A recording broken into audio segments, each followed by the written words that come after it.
Dear Liberty, what the was that? Ouch. Damn. This is how we're starting today? Yep. You know what? Let's go.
Can't do it. We'll do it live. Do it live! I'll write it and we'll do it live! Mister, will you please wake up, wake up, wake up, wake up, wake up?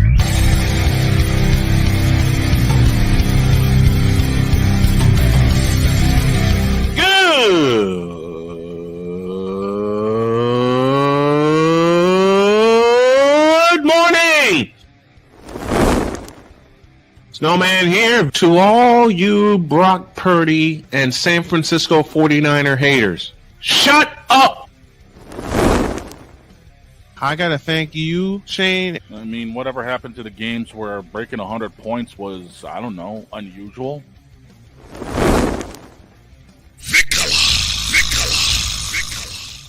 There was one word to sum up the All-Star weekend. Trays. Cause we take this job so serious. Splash Brothers, yes. Ray Allen, replace him with Steve Kerr. Reggie Miller, yeah.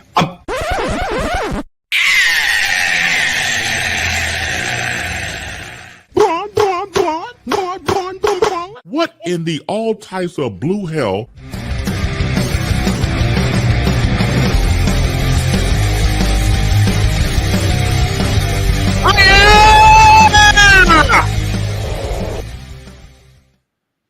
Let's get this party started. Good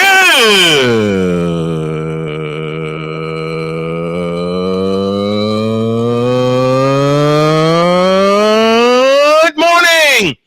Welcome to the Tripped Out Thursday edition of Snowman in the Morning. Glad to have y'all with us. There's going to be a lot of college football talk today. And we invite you to subscribe to our new channel at youtube.com/@SIT Morning, because we're going to be airing there exclusive. We're going to be airing there YouTube wise beginning in a month's time. If we get whenever we reach the 1,000 subscriber plateau, that's when we'll move everything.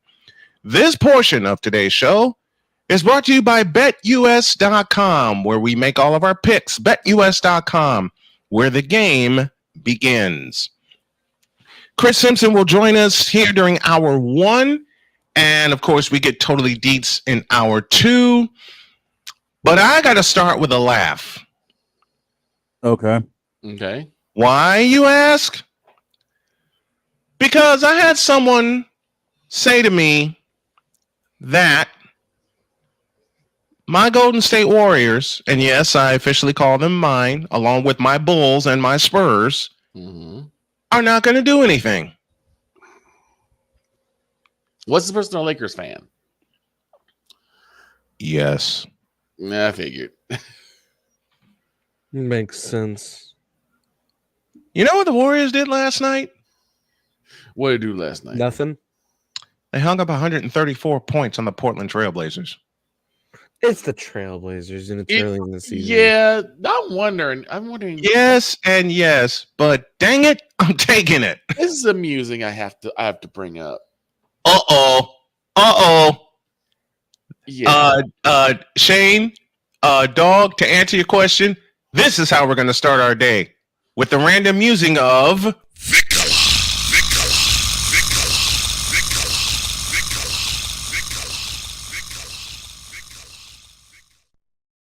Oh, Go for it. And I remember the dog asking a very poignant question. Does that remember when it used to be rare to score 100 plus points in a game? Yep. I remember that question. Like, wasn't it a rarity to Yep. see points? Like, usually it would be one good offensive team, but you would have some defense. Mm-hmm. Where in the world has defense gone in the last 6 years? Now I'll there's tell you where it died with Jordan and Bryant. I'll agree with that. Not wrong. This iteration of the NBA not just sucks, but it's gotten to be embarrassing to watch. Yep. Let's take 43s a game as a team. This has become nothing more than over-exaggerated games of horse. And I, for one, it doesn't help. It doesn't help that not only is it just an over-exaggerated game of horse, but also it's just straight soft. I mean, look at Zach Edey. He tried to play his normal ball he played in college and fouled out 5 minutes into the second half. It's ridiculous. I remember when hand checking was a thing. You had to put your body up on somebody. Remember how bad it was for Jordan?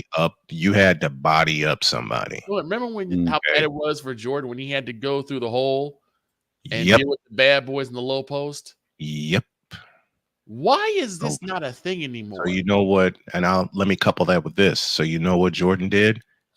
He got himself and his teammates in the weight room, and they got stronger. And they said, "All right, we'll figure this out." Go on, Victor.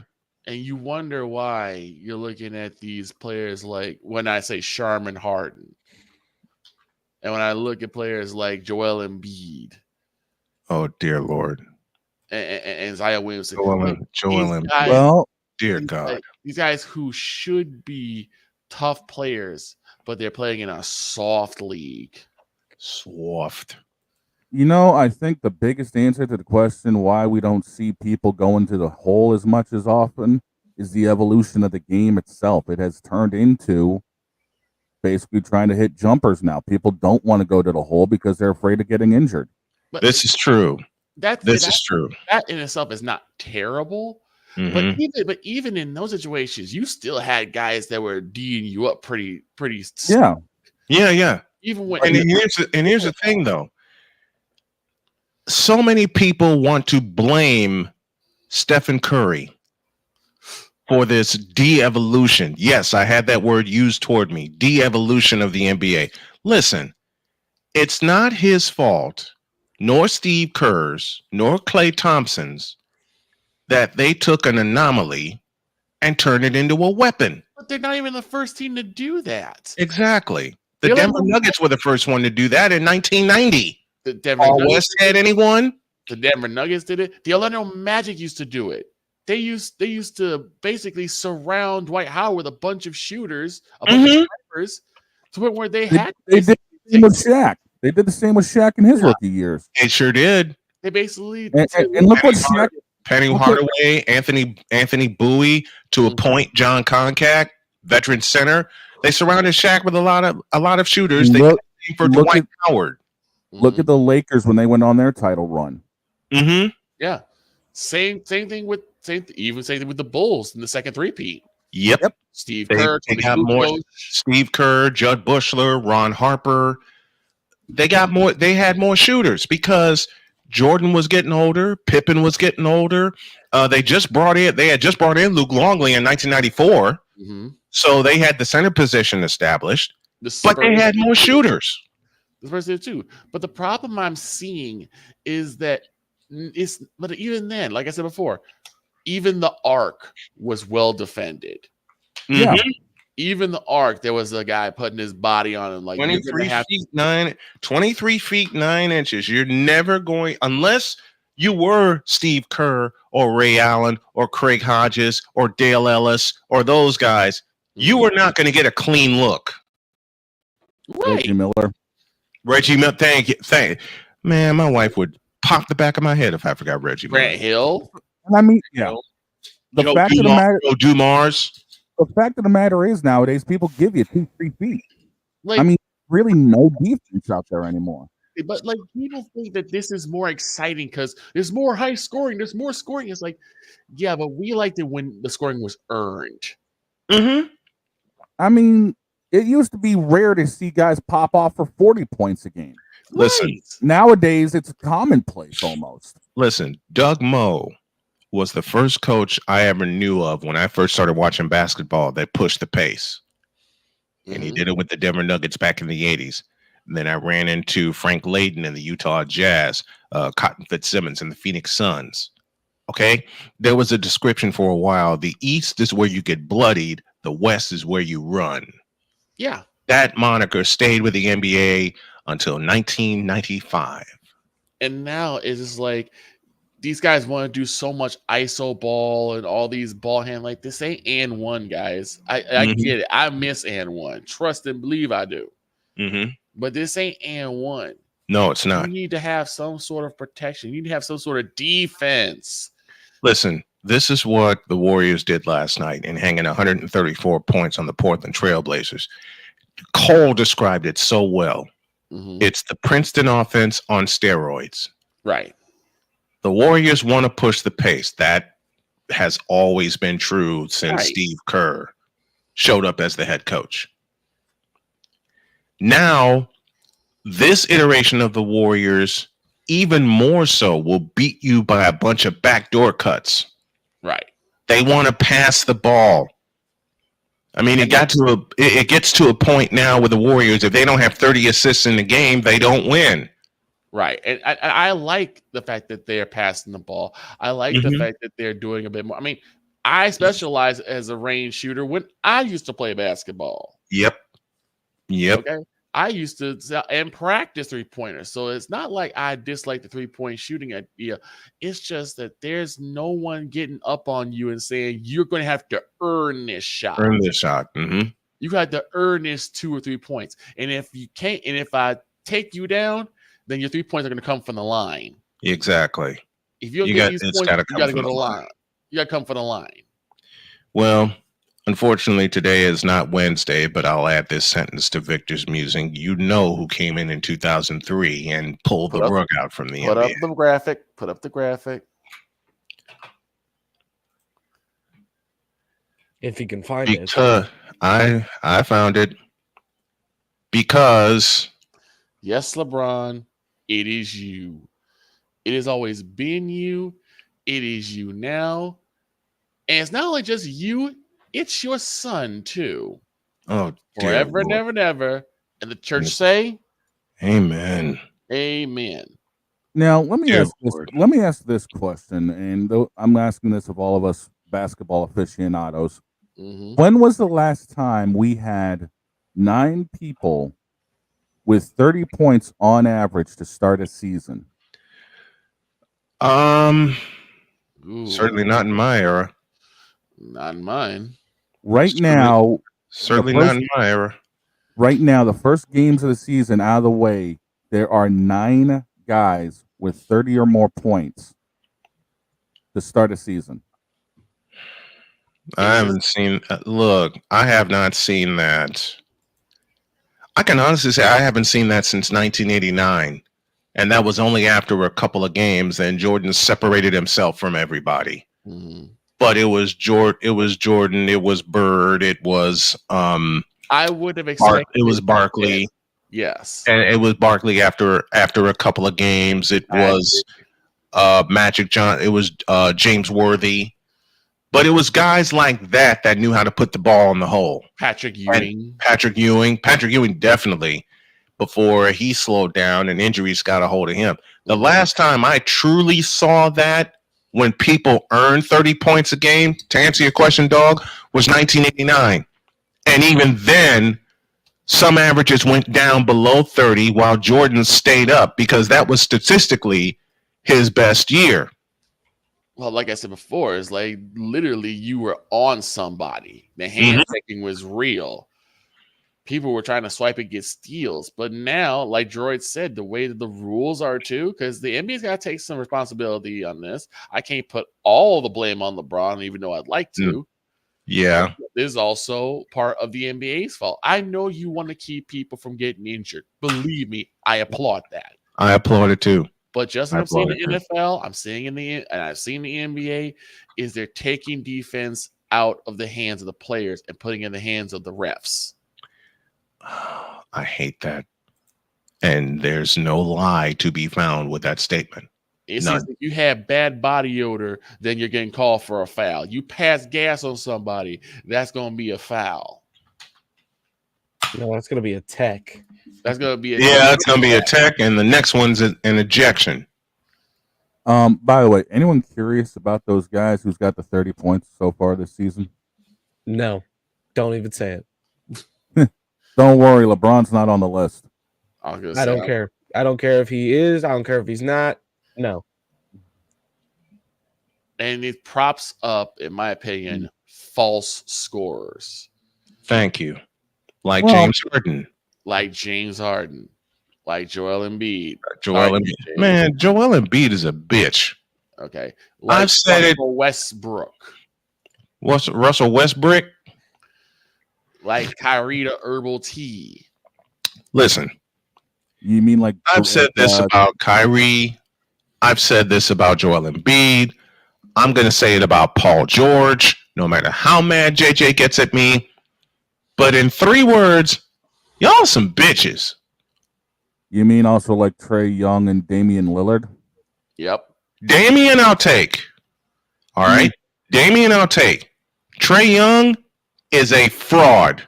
And he's been a fraud since he came into the NBA. Trae Young is a fraud. Period. It's just maddening that nowadays, instead of saying, man, remember that hard-fought game? That hard-fought game between the Spurs and the Sixers, or the Bulls and the Nuggets, or the Warriors and the Lakers, where it was like maybe 3 points that down. It was like 69 to 66 or 84 to 82. Now it's like 134 to 99. Well, I say that I say this. One, do something to the players that are in the NBA right now. You made it to the next level. Now make your game better, especially defensively, and do something about it instead of bitching all the time. Yeah. Secondly, bring this league back to where it was in its heyday. And its heyday was the 80s. When people actually played basketball. Let me say it again. When people actually played basketball. I'll say it one more time. When people actually played basketball, doggone it. That's another thing I will bring up. We aren't paid to play defense. We're paid to play on offense. We're paid for points. That's one more thing I want to bring up before I end this. It's very funny how everyone proclaims that this is the heyday of the NBA. This is where NBA is really watching.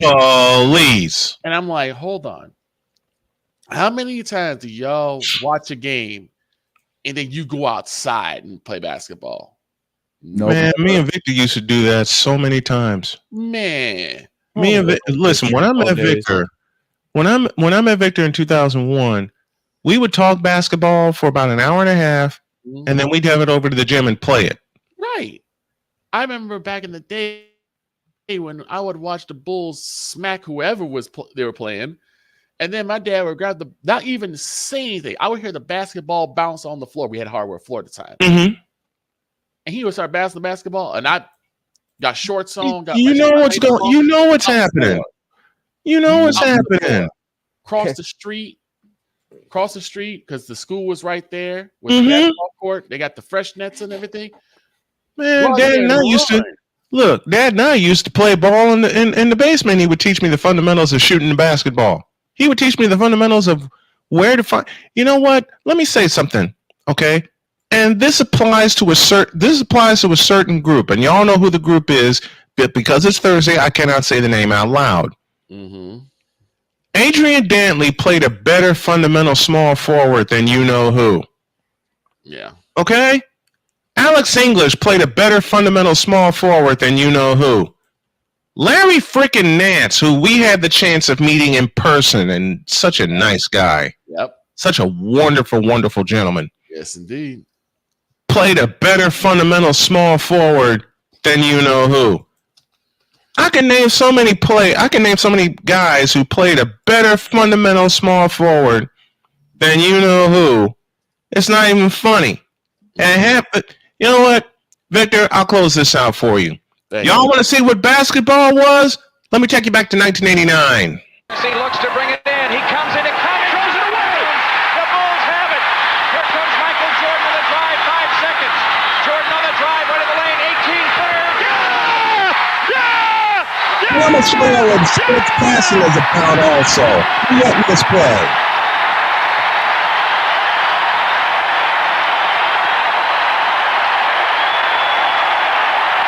Which is courtesy of Sports Club. The date was February 16th, 1989 in Old Chicago Stadium.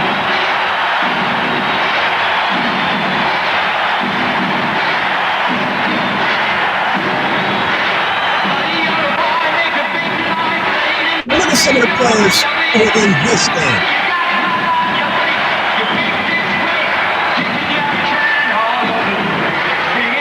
Milwaukee turned it over off the inbounds pass. And what happened is Cummings saved the ball. So they get it to Michael Jordan, wrap around the back.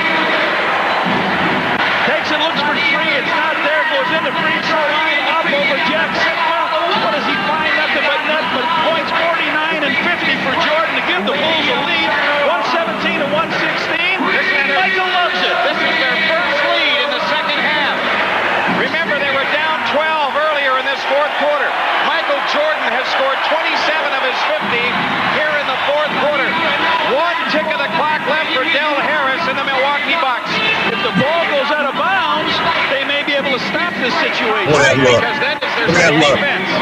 Now, another one of our friends, Greg Hodges. They're going to be watching for that timer to go after it. That ball's got to. And look at how close those guys. Look at how close that 18-footer, in my opinion, because of how much pressure was on Mike, is far away more impressive than any dunk LeBron has done. Period. And look how close the score was. Period. Doggone it. Period. See. And I'm going to say this last thing. I actually will say this, Victor. Mm-hmm. I want to point at a specific clip from recent times. Mm-hmm. And it was Dallas Mavericks versus Utah Jazz. Mm-hmm. With that beautiful passing play. With Doncic on the ground, passed it across to Kyrie. Kyrie threw it up for the dunk. Mm-hmm. Beautiful sequence. Right. How do you, as Utah, shut up, Snowman? I'm not done talking. How do you, Utah, let that happen? My response remains. Good question. And you know what? Joy poses a good point. A player is sitting on his ass. Yeah. And still able to get a pass off. Like Luka Doncic can. Like Kevin Johnson could. Like Mark Price could. Like Stephen Curry can. How do you allow that to happen as a defense? So, Droid, I take back my raspberry from a moment ago. You bring up a very good point. You know what the thing my dad taught me, besides how to shoot the three? Taught me how to box out. Listen, I had one simple statement whenever I played basketball and people dared me to shoot. Mm-hmm. I don't get paid to shoot. I get paid to beat people up in the post. And oddly enough, one of my first favorite shooting three of my favorite shooting big men, mm-hmm. Jack Sigma, Tom Chambers, and Bill Laimbeer.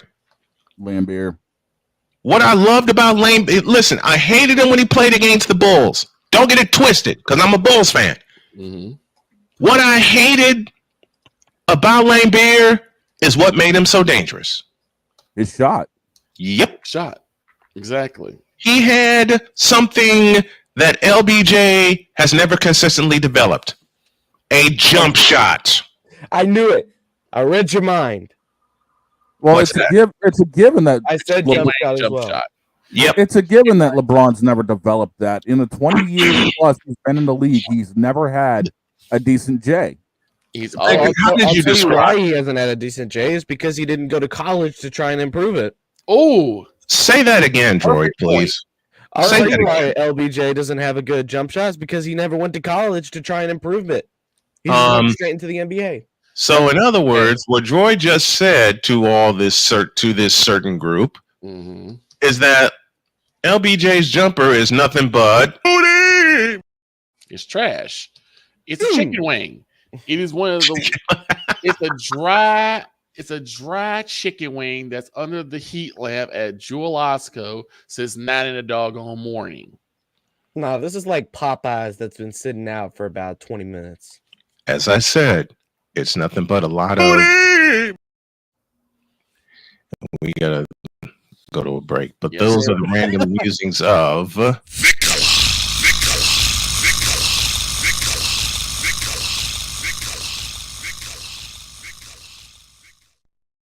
Gracias. Dear bro, well, can't do it. Yes, you can. I can. Yes. And I'll start it for you. Dear bronzexuals. You. Dear bronzexuals being trained by bronzexuals. You. I have bad news, Brian.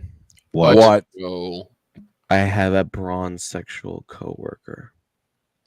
I'm I sorry. am so sorry. Listen, Rip. I've had plenty of them over the past 30 years. Hell, I've had plenty of them since Braun came into. You know, I'll share a story before we bring Chris Simpson on. I was about As to I say, said- dude, I've got a bronzexual friend. What's your point? I have to smack him around. We smack him around and tell him, You fool! I have. Trust me, he still don't listen. no, they don't. Nope. No, they don't. Let's go to break.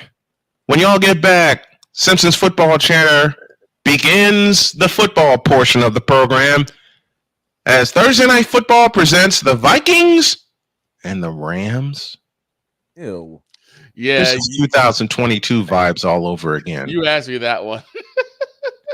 I'm not touching that one with a 30-foot pole. Screw a 10-foot pole. And Droid, I love the shirt. Read it and weep, NFL fans. You can hate the Chiefs, but they are still champions. Listen, I don't hate the Chiefs. You I know, made that. you know the majority of the league still. Oh, I know. for a reason. The same way back in the 80s, the majority of the league hated the 49ers. Trust me, I get it. That's why I got an affinity for the Chiefs. Not to mention Patrick Mahomes is bleeping awesome. Back in a minute.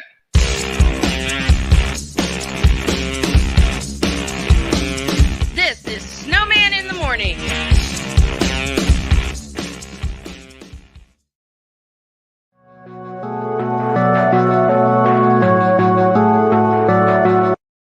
I want to do a TED Talk, but I don't have anything to talk about yet. I'm getting there. Life is for the living. We're not here that long. You can learn anything you want to learn without any money spent. What do I really enjoy? What do I really want out of life?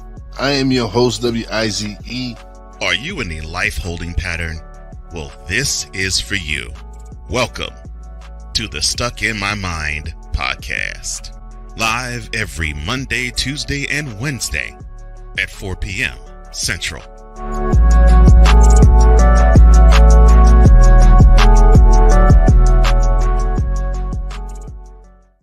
Whether it's news, the largest egg producer finds bird flu in chickens at a Texas plant, weather, devastating tornadoes rip through the heart of the United States, inspiration, a breast cancer survivor completed the journey of chemotherapy, and now begins a future one of matrimony or sports. Michael Jordan is shown on a photo with Diddy. LeBron James has a video extolling the virtues of a Diddy party.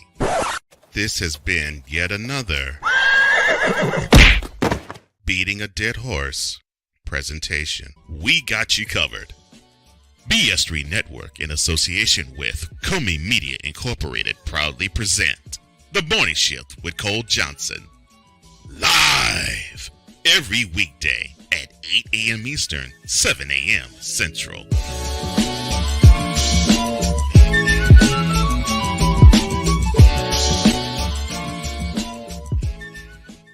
Whether it's the men's college game, the way that this season has been going, yeah, anything is possible. The women's college game, And how passionate Ancient Reef was at that press conference, they got their mojo now. The WNBA, AJ Williams stood at 1 and 2, followed by Brittany Griner, Aaliyah Boston, Jackie Young, or the NBA. The Lakers had a 0.8 chance of winning. And then what happened in the fourth quarter? LeBron James by himself outdid the Clippers. You will get any and all of the information right at your fingertips or your earlobes. Join the Playmaker as he breaks down all things basketball in Shooting Lights Out on the Playmaker's blog, network, YouTube channel, and where you can find podcasts.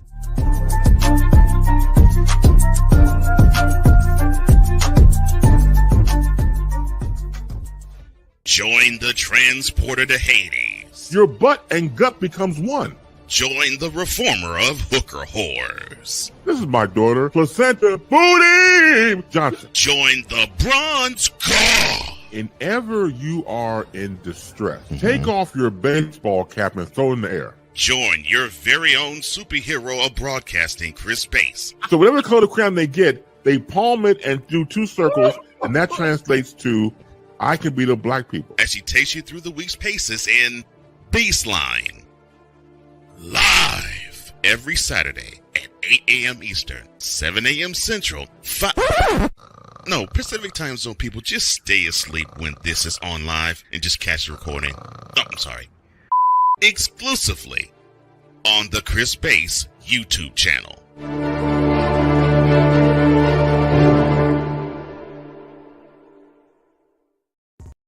Mister, how do you operate this Twitter thing or this Instagram thing or whatever the heck? You're supposed to know all this stuff. Anyway, welcome back to the show.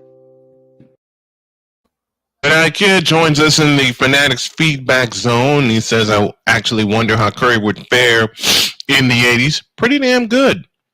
I think he Dale Ellis and the bunch. Arku was the first one in. He talked about the Bulls. He said the Warriors will be competitive. I agree.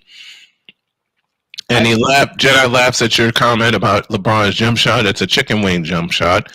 And he'd also say, I'd say it's a Popeye's biscuit, but even a Popeye's biscuit is better than LeBron's jumper. A Popeye's biscuit's more dangerous than LeBron's jump shot. Mm-hmm. And also, as far as like Curry being in the 80s, I think Curry would handle pretty well because he would at least have a lot of people running screens for him. And you got to remember, Reggie Miller was really good back in those days too. Listen, so it's not that shooters couldn't hang in the 90s. Just I'll tell you, a point guard Curry would mirror in the 80s. Mm-hmm. 2 of them, actually. Okay. Kevin Johnson and Mark Price. Okay. Yes, At a third, Isaiah Thomas. Yeah. I could see that. So don't y'all come at me about how Curry would fail in the 80s. I just gave you 3 great examples of how he would succeed. I don't think he was saying that he would fail. I was just saying, like, how would he fare? I think Listen, how you fare. And I think people have flat out told me he'd fail. Oh. Really? Really? Then y'all don't know basketball like y'all don't know basketball. But and I'll leave it there. Anyway. Matter of fact, no, I'll leave it there. Because if I go any further, then I'll run out of time for our guest here.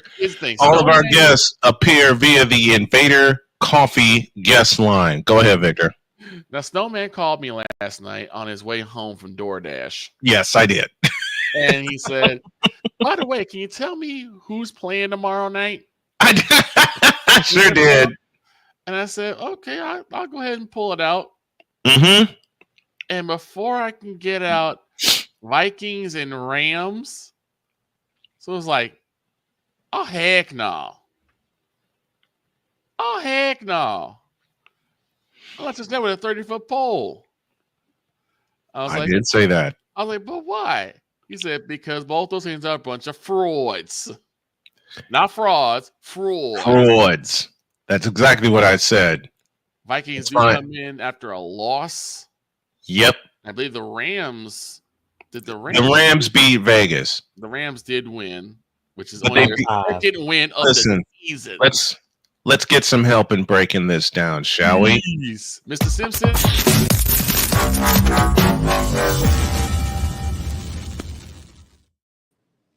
Chris Simpson joins us on the Invader Coffee guest line to talk Thursday night football and beyond. Good morning, Chris. What's going on, guys? Good morning. How are you? Mr. Simpson, I have a question. Oh no. I have an answer. Why does Amazon decide to get the worst games on Thursday? I don't know, man. I really don't know. Okay, the because the Rams. Let me put it this way. Let me put Victor's question inside of another question more succinctly. Mm-hmm. Who the hell planned this matchup? The trolls in the NFL scheduling room. Use a troll. Oh! I mean, listen, Chris and I had a great call with Georgia and Texas on Saturday. Yes, you guys did. Okay? Yeah, y'all did. You know, Then we looked at Chris and I talked offline. We looked at the Thursday game, and I'd swear we have not met each other in person, okay? But I swear, Chris gave me a look with the rock eyebrow at this game and went, wait a minute. Chris Simpson gave me a look and enacted Chris Basin saying, "What in the all types of blue hell was this?" It seems like what they're doing is just like going on Madden and then doing a random pick of both teams and said, "This is what we're gonna have for Thursday night." Okay, Chris. I don't think Madden would curse us with this, though. Mr. Simpson, when I talked to Victor last night on my way home from work, and I asked him what was the Thursday night game, and he told me Vikings and Rams, every part of me bristled. That's pretty bad. If all of you has to bristle, that's not healthy. Is there anything of note between these two teams? I mean, look, Minnesota's coming off that loss. They did everything they could to win, but the Lions were better when it mattered. And like I told Bryant, I think the Lions are the most complete team in the National Football League. They are right now. But Minnesota, they've gotten off to a great start. Sam Darnold and Brian Flores have been the MVPs of this team, and all it took for Sam Darnold was to find a coach who not only could cater to his skill sets and his strengths, but most importantly, believe in him, because he was in a bad situation with the Jets. Carolina was no better, and San Francisco, he really took a year to learn and how to really be an NFL quarterback. And look at him now, but he also uses every weapon around him. I think that's the most important thing. And as far as the Rams, injuries have decimated this team left and right. No Cooper Kupp. Puka Nacua has been out. Rams don't really have that much of a running game as they did when they won it all a couple of years ago. And then remember, this is their first full year without a future Hall of Famer in Aaron Donald. You can tell his presence truly is missed. And with all that, and them coming off of a win against the Raiders, and they come into this one tonight against the Vikings, who are seething after losing one at home against the Detroit Lions. For the Rams, a lot more hangs in the balance for them, does it not? It definitely does, because you're 2-4.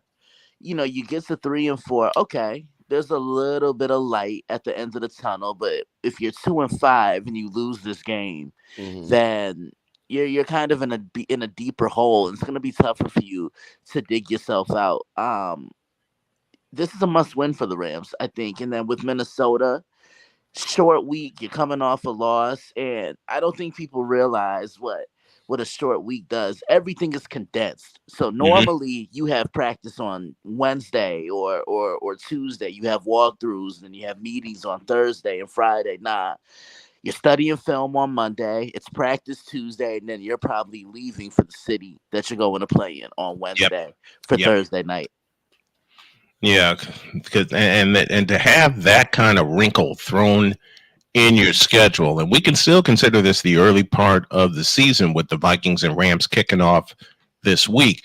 Let me pose a question that Chris says a lot, and I pose it to the side of the Rams. What scares you about this team? When they're healthy, Puka Nacua. I'll say that much because I'll give you that. he reminds me of a more explosive Wes Welker that can take the top off his own. He's small like Wes, maybe a little bit bigger, but he can go inside.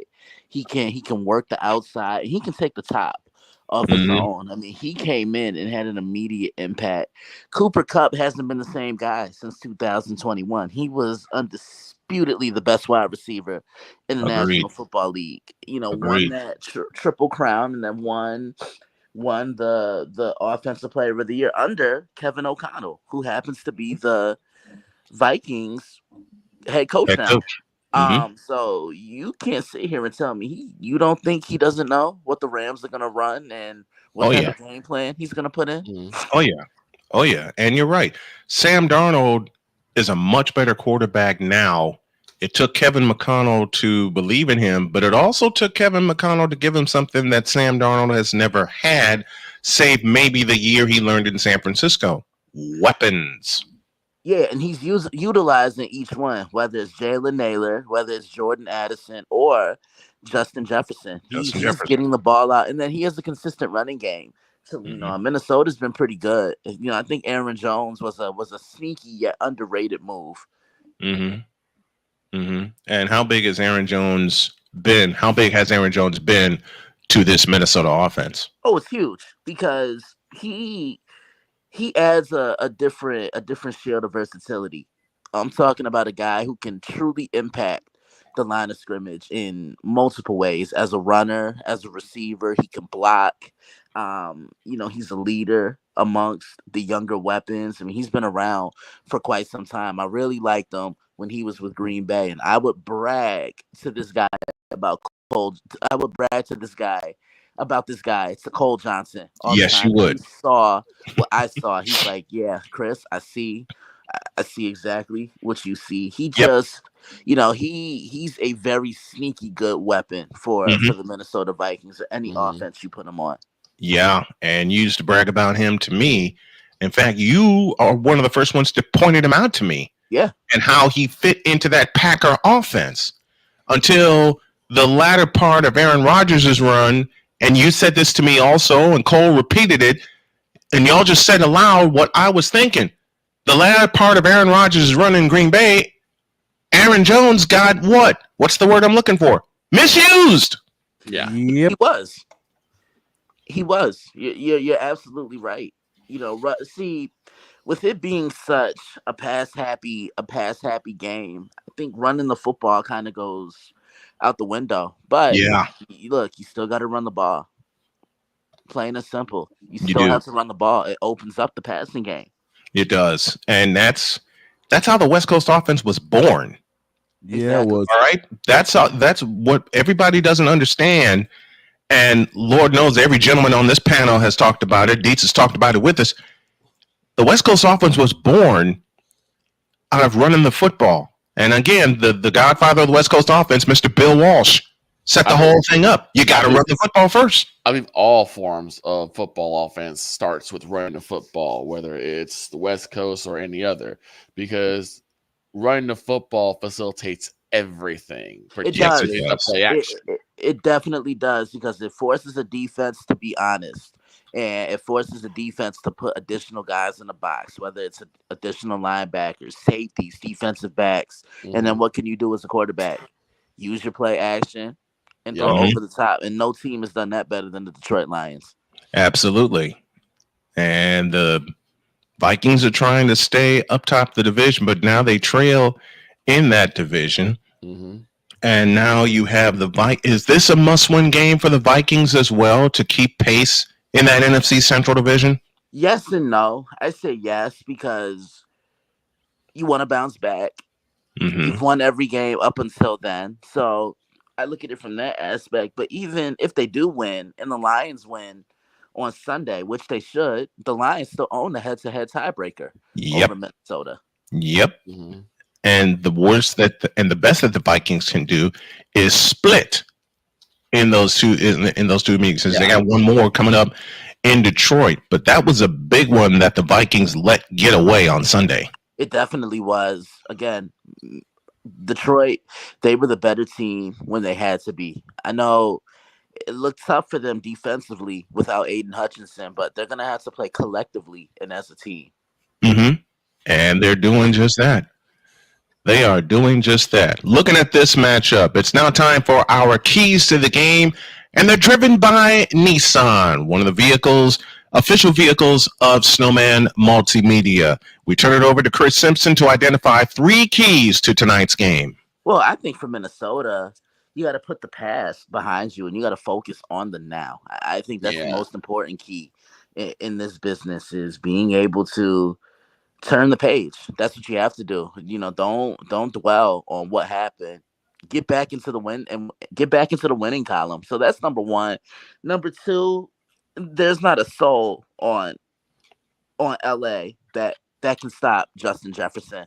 So feed him the ball early on and find the best possible mismatch with him. And when he gritties, that means he just did something.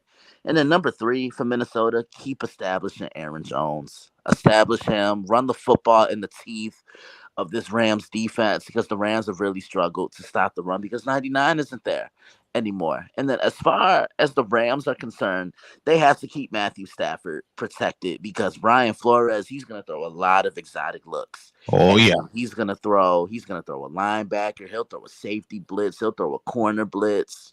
So that's number 1. Number 2, you got to keep the ball protected. This is a very opportunistic Minnesota defense. Mm-hmm. If they literally force turnovers at any given time, and can the Rams score early? That's one thing I'm looking forward to seeing as well. Can the Rams punch the ball in the end zone and try to take control of this game early? Those are our keys to the game, driven by Nissan, official vehicle of Snowman Multimedia and Snowman Multimedia Sports.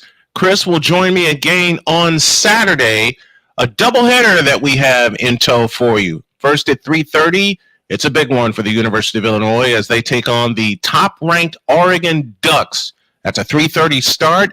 And at 7:30, we're going down to Texas again. This time, it's the LSU Tigers and the Texas A&M Aggies. And I want to stay there for a moment with Chris. 6 years ago, those two teams got together. And 6 years ago, those two teams put up 146 points. They did. And I could see the same type of game on Saturday. LSU has really impressed me ever since their first game of the year. Me having a chance to cover and break that one down. LSU, USC. I look at, what Garrett Nussmeier has been able to do. And Kyron Lacey is one of the more underrated weapons, not just in the SEC, but I think in college football. Texas A&M, same thing. They've improved greatly since week 1. Got punched in the mouth by the Notre Dame Fighting Irish, but ever since then, they've regrouped. Last time I saw them play, they were playing Missouri, and they punched Missouri right in the mouth. They sure did. Yeah, Connor Wegman came in, didn't miss a beat, spread the ball around. And Texas A&M has actually one of my favorite defensive players in the country, Nick Scorton. He transferred over from Purdue to Texas A&M. Big guy, and Texas A&M has a thing for finding these defensive standout players. They had one in Von Miller, had one in Myles Garrett, and look at what those two have become in the NFL. I think Nick could be the same thing. Key to winning for Texas A&M. Can they grind the game out? Can they make it ugly? Can they force LSU to run the football? Can they score early? Can they keep that crowd in the game? Because the 12th man in Kyle Field, that's a tough place. It's a tough place to go and get a win. Yeah, 100,000 plus, and key to win for LSU. can they take care of the ball? Because when Garrett Nussmeier turns the ball over, it's a momentum killer. Turnovers and penalties, like we always mention, are truly things that can kill your momentum. And can LSU get somewhat of a running game going? Because that's been the problem for them. Yeah, I agree with that. All right, let's turn to the feature afternoon game, I beg your pardon, at Autzen Stadium, Eugene, Oregon. Oregon, the number 1 team. They face a very gritty, a very tough, and a very tested now under Brett Bielema, a very tested Illinois Fighting Illini team that just knocked off the defending national champions. Let's start with Illinois. What has impressed you about them so far this year? They stay within their box. They're not a team that jumps at you. They're not flashy. They run the ball down your throat. They move the ball up and down the field effectively. Luke Altmaier has the command and control of this offense, and defensively, they'll hit you. I mean, they'll play hard hitting physical defense. And about the Oregon Ducks that picked up a big win over Ohio State, and then they win their next game. They're sitting on top of the polls right now. What's impressed you about them? They're not the flashy offense that they were all those years ago under Chip Kelly. You remember it was speed, no huddle, but they still did it with balance. Now they're more of an effective offense that knows how to pick their spots, when and where. Dylan Gabriel, he's a veteran quarterback that can impact the game not only as a runner, but as a passer as well. They have weapons. They play defense. But I think the thing that impresses me about them is their fight. And I saw that against Ohio State a couple of weeks ago. Every time Ohio State will punch the ball in the end zone and come away with points, Oregon will respond. So this team is never out of a game. And I think Dan Lanning is one of the 5 best coaches in the country. All right, keys to win. Key player for Illinois is? Pat Bryant. He's a 6'3", 220-pound possession receiver that can catch the ball in traffic, but can also work the outside, work the numbers, go over the top. And this is a pretty good Oregon secondary that can press you, that can jam you at the line of scrimmage. But he's a bigger guy, and he's just going to have to win a lot of those one-on-one battles. And the key to win for the top-ranked Ducks? They just have to stay within their lane, keep the crowd involved, get after Luke Altmaier. But I think the key to this game for Oregon is going to be the trenches. Can Oregon's pass rush, which is pretty good, can they attack a very strong Illinois offensive line that barely gives up sacks? Yeah, and they kept Luke Altmaier clean. That was something you said to me before the matchup against Michigan when we had a chance to talk. The one key that you said that Illinois had to do, they had to keep Luke Altmaier upright, and they had to keep his uniform clean. Mission accomplished. Absolutely. That's Chris Simpson and Simpson's Football Chatter, and all of our guests appear via the Invader Coffee guest line. Chris Simpson brings the Football Chatter, and proud to say, keep forgetting to fix that. It's presented by Fanatics, officially licensed everything. Mr. Simpson, always a pleasure. I will talk to you, my friend, on Saturday afternoon. No problem. I'll see you then. Gotta love it.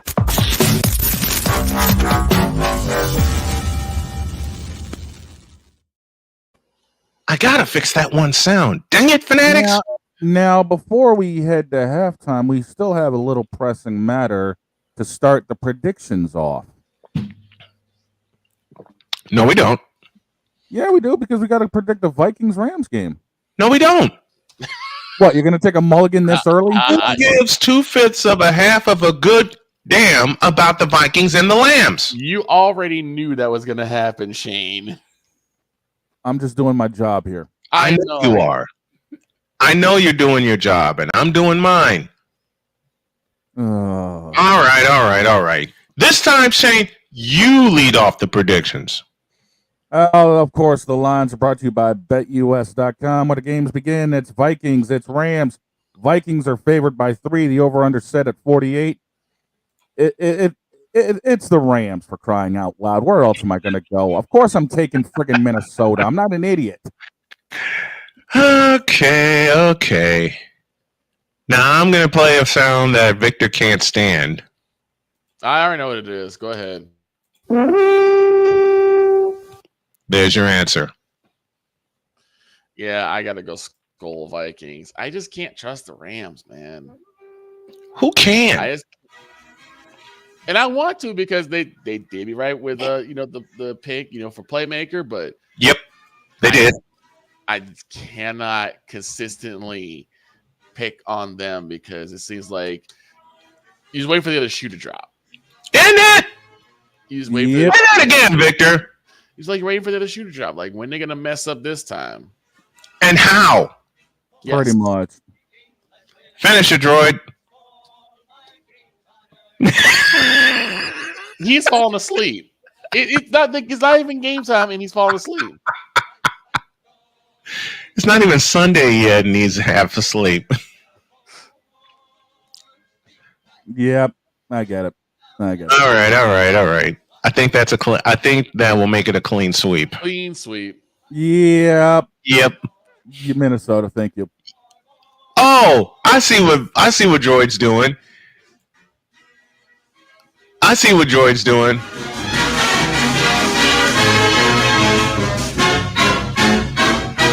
May as well let it run. Welcome to halftime, everybody. In this game, Skull Vikings, honor your name. Go get that first down, then get a touchdown. Rock 'em, sock 'em, fight, fight, fight, fight. Go Vikings, run up. Meanwhile,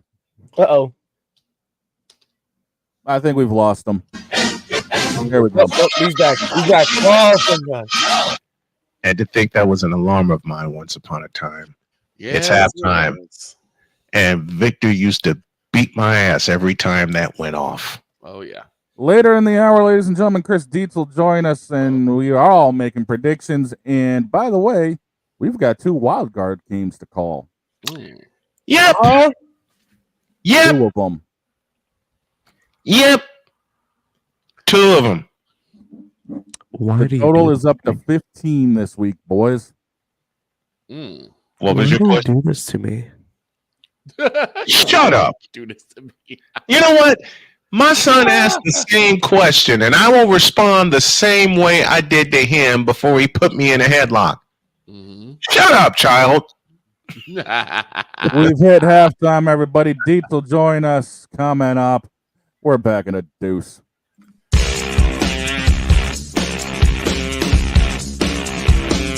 This is Snowman in the morning.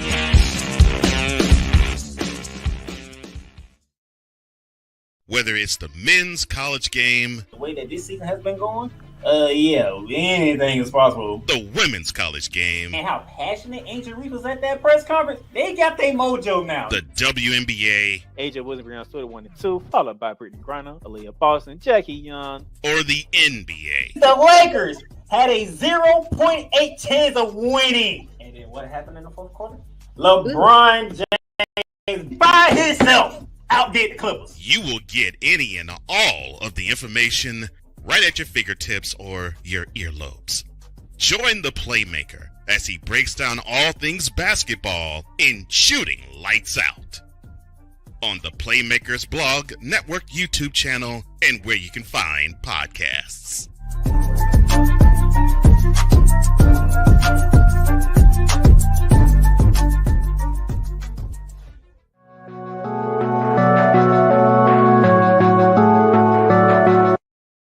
I want to do a TED Talk, but I don't have anything to talk about yet. I'm getting there. Life is for the living. We're not here that long. You can learn anything you want to learn without any money spent. What do I really enjoy? What do I really want out of life?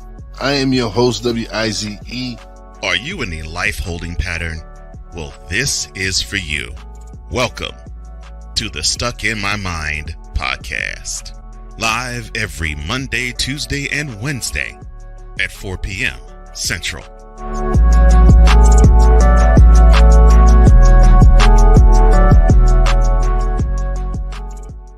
Join the transporter to Hades. Your butt and gut becomes one.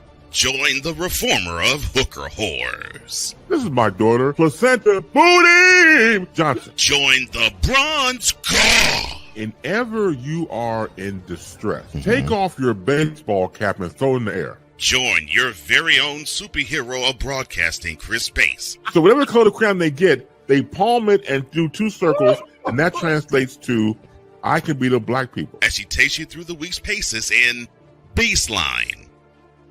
Live every Saturday at 8 a.m. Eastern, 7 a.m. Central, Pacific Time Zone people, just stay asleep when this is on live and just catch the recording. Oh, I'm sorry. Exclusively on the Chris Bass YouTube channel.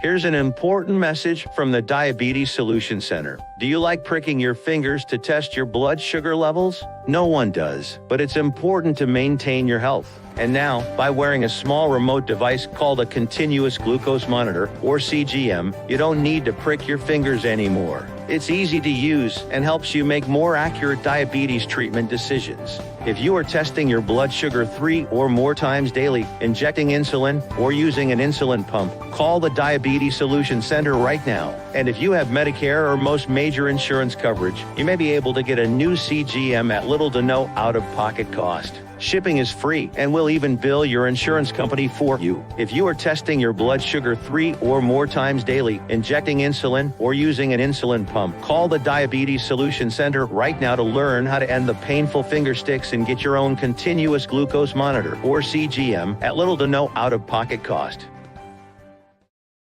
SeatGeek is the ticketing app for fans like Boomstick Lady. No free throw is safe from the roar of her sticks.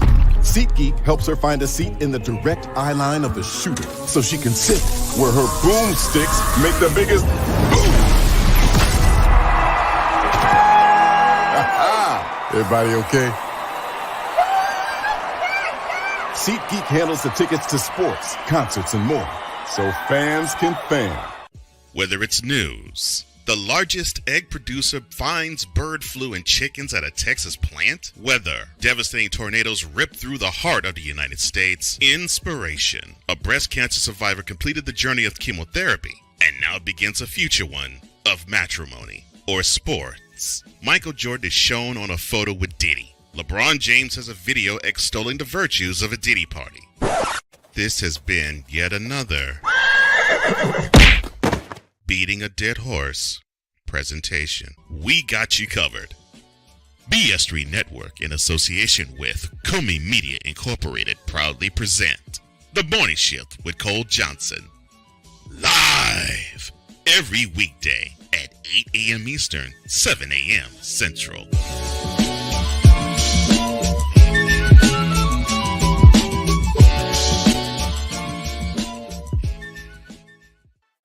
Drew Willingham. In this case, yeah, you put the blame on Kyle Shanahan for apparently not preparing the team enough for the overtime rules, supposedly. Cole Johnson. Peyton was considered the winner, and he was the darling of all darlings for Gerald. With a special appearance by Tyrone Alizé McDummy. Ain't nobody calling me. Text. Delete! Join these two football enthusiasts as they give you Total Football Talk.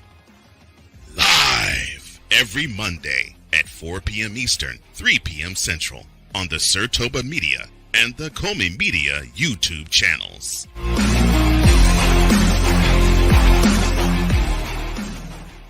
Mister? How do you operate this Twitter thing or this Instagram thing or whatever the heck? You're supposed to know all this stuff. Anyway, welcome back to the show. Oh yeah! Second hour, Snowman in the morning is here. And we are not going to waste any time. Passionate. Come after me! I'm a man! I'm 40! Unflinching. Let's go back to losing.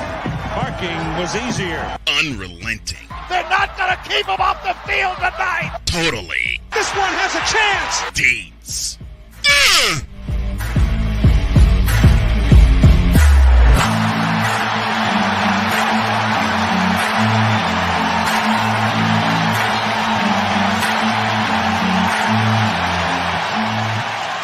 That's not just a murmur, that's a full-blown fibrillation. Open the doors of Valhalla. Chris DIETZ is here, as he is with us every Thursday morning to talk all things college football. Morning, DIETZ. Morning, guys. What's going on? Not much, man. How are you? I'm doing all right. It was a rough weekend. I had a wedding. I had a wedding this weekend, so it was always a fun time. Well, yeah, weddings are fun. I know mine was, especially with all the people that were there. But the thing about my wedding was it occurred on a Tuesday, as y'all remember, because I honored my dad's birthday, June 25th of 2019. All right, DIETZ, I cannot use the word you used toward me after Georgia beat Texas on Saturday night, but it was that kind of show with all that happened in college football last weekend. This was possibly the worst weekend for college football. I mean, for what happened in Texas, the Longhorns should be ashamed of themselves. The SEC should be ashamed of themselves. Yep. The referees should be ashamed of themselves. Everyone involved in that. And this could have cataclysmic effects because everybody saw that everybody had eyeballs on this game. And everybody just saw, hey, if we get our crowd in enough of a frenzy, we can get a call changed. And that's exactly what happened. That's a disaster. And that goes beyond. It was the right thing to reverse the call. Yep. But once they started throwing stuff on the field, you can't do it. No. You just have to go, you know what? We cannot have that image of the fans threw stuff on the field and we changed the call.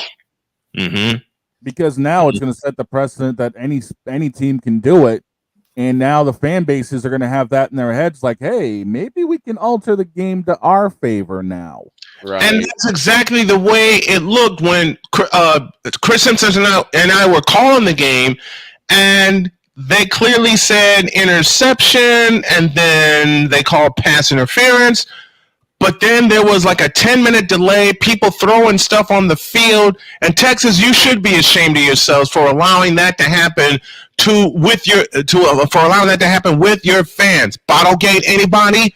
Now they get a call reverse, but they still got socked in the mouth. The last thing you want to be is compared to Cleveland in football season. Dear God, yes. That's just ridiculous. Yeah, it was a bad look, and the game was enough. I mean, the game was exactly what we talked about last week on this program. Was, can Texas take a punch? And we saw they got punched in the mouth, and it was Buster Douglas hitting Mike Tyson. That's the kind of punch they got. It was repeated punches. It was repeated. They got repeatedly punched. And I said something during the broadcast on Saturday, and Shane, you caught it. All right. Matter of fact, everybody that tuned in caught it when I said, whoever scores first in this game, because there was definitely a feeling out process, will lift the lid off this place. And wouldn't you know it, Georgia scored first, and they kept punching him in the mouth, DIETZ. And defense, just Georgia's defense just socked him in the mouth, and it was, like I said, mouth guard out. Texas couldn't get off the mat. Right. This is like watching Rocky Balboa go off against an aging Apollo Creed. Very much an aging Apollo Creed. And is this? You know, we got 3 questions for Dietz. We'll do that.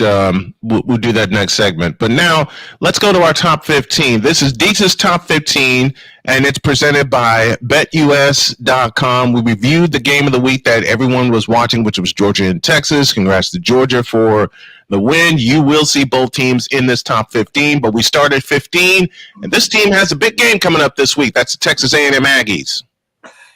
Yeah, the Aggies are slowly crawling their way back in it. Of course, opening loss to Notre Dame, and now they've won 5 straight. So you've got to look at this team, and this team is going to go by the way of the quarterback. Number 14 is the Alabama Crimson Tide. Yeah, well, Alabama is always going to be in the hunt. It was tough. It's going to be tough to keep them out of any kind of contention because they have that win over Georgia. Their losses were I said this to you right after the game. They're 5-0 against all 49 states. They just happen to be 0-2 against the state of Tennessee. They lost to Vanderbilt and they lost to Tennessee. At 13, it's Droids Hoosiers of Indiana. I don't know what you mean, Droids. If I'm gonna pick a team in college football, it's gonna be K-State. I'm sorry. Nope, it's Droids Hoosiers at 13. What Indiana is doing right now, it's remarkable, and for them to be undefeated and where they're at, they've got everything in front of them. They sure do, including a trip to Indianapolis should they continue to run the table. At 12, we have the Notre Dame Fighting Irish. Yeah, the Irish, the same thing. They've got that win over Texas A&M, so they've got that in their back pocket. And as long as Texas A&M keeps staying viable, they're going to be looked at okay. Their schedule, they don't have much coming up. I mean, we're going to talk. We'll probably talk about them later on. They do have a game with Navy coming up that is surprisingly a good game because of how well Navy's doing. But other than that, you look at their schedule, it's an easily manageable schedule. It really is. At number 11, we go to Utah and find the BYU Cougars. The Cougars found a way to win on Friday night. They had no business winning that game, and somehow they pull it out. That's the magic of this team, and that's going to be the thing that keeps them. They cannot afford to stumble anywhere. They have to be undefeated, otherwise they're going to get bounced out of this thing. At number 10, we find the Iowa State Cyclones. Talk about a team that shouldn't have won. The same thing goes for Iowa State. If they lose, and this is what the Big 12 has to be so scared of this, that if either one of these teams loses, they're going to struggle to get in. Mm-hmm. They are. At number 9, we find the LSU Tigers. LSU, again, Brock Nussmeier, love this kid at quarterback. He's so big. His arm is so good, and they have the weapons to go get it. So I love watching this team play, and we're going to see them play a big game this weekend. Yes, we do. We see them at Texas A&M in a game that I'll watch. At number 8, speaking of Tigers, we go to the ACC and we find the Clemson Tigers. Yeah, Clemson, same deal with Clemson as I talked about with Texas A&M. Yeah, the opening weekend lost to Georgia. Since then, they've been on fire. So you've got to keep them around. And when you look at teams like this, they fit the mold of what I'm looking for when I rank my teams. Mm-hmm. I know a lot of people are going to say, "Oh, but teams lost." It's not about who you lose to. It's when you lose, how you lose, and who you lost to. Yes. They lost to Georgia. That's not a knock against them. No, it's not. When you lose to the Dogs, you can't count that as a knock against them because it's the Dogs. 2, it's Kirby Smart, like Chris Dietz always says to me off the air, and they're always going to be hanging around. To Columbus we go. At number 7, we find the Ohio State Buckeyes. Yeah, the Buckeyes. The only reason they're down here, and I know a lot of people say, "Oh, their only loss is Oregon." It's not about who Ohio State's lost to. They haven't beaten anybody yet. They have not beaten a single top team yet. But they do have Penn State coming up. They do have Michigan on the schedule. They've got, I'm sure they have some of the Pac-12 guys coming up. So they've got those guys on the schedule. They just have to figure out a way to beat them. But right now, you can't put them anywhere because they don't have the wins that everybody else has. At number 6, we find Cam Ward and the Miami Hurricanes. And this is where that falls in. And again, I'm gonna go back to this every time we do one of these. It's gonna be, who have you beaten to get there? Their best win came this weekend at Louisville. That's not gonna cut it when you look at all these other top teams. It really won't. To number 5 we go, and we find the Tennessee Volunteers. And this is why I say that. Even though the Vols lost against Arkansas, Tennessee just beat Alabama. That's better than any win on Miami's schedule. So even though they have a loss, they still have wins that are way better than anything Miami has. True. Very true. I can dig that. That's why I love your rankings. At number 4, we find the once beaten Texas Longhorns. Yeah, the Longhorns. Look, I know they dropped farther in the national rankings. They dropped really far up. Why you would punish a team for playing a team like Georgia? That's not a punishment. And if anything, they should be vaulted up there because they played that game. Right. I agree. What we want to see in college football. We want to see the top teams playing each other and having it be like, okay, they played each other, the game happened, we'll take it by that. But when you put them against other teams that haven't played anybody, they lost to Georgia. Georgia's a good team. I don't know how. They got a big one coming up at Vanderbilt this Saturday. Dog, you had a point to make. I was actually going to say, dealing with Georgia, not Georgia, but Ohio State, if they beat Oregon, where would they be now? Would they be top 5? If they had beaten Oregon, probably still looking at them at 1 or 2. One of those spots, probably 2, just based on the fact that Georgia has beaten Texas and Clemson, who are both in my top 10 rankings. Yeah. At number 3, we have the Penn State Nittany Lions. They got a big one coming up this weekend. And again, they're kind of falling into the same category, but they have just looked better on the field than I've seen these other teams, but they haven't beaten anybody either. They can easily be jumped and easily be knocked down if they lose a game. At number 2, we find the Oregon Ducks. Yeah, the Oregon Ducks, even though we said it last week when we watched the game, we said it, they did not beat Ohio State. Ohio State beat themselves. They beat themselves. But in the record book, it's still in there as a W, so they get credit for that. And just because of that, they fall into the number 2 spot. And at the number 1 slot, go Dogs. Yeah, I just said it. Georgia has beaten Texas, and they beat Clemson to open the season. And their one loss, they had the lead with like 50 seconds to go at Alabama. They did. And then Alabama came up with a miracle touchdown. The same logic goes. You want those games to be played.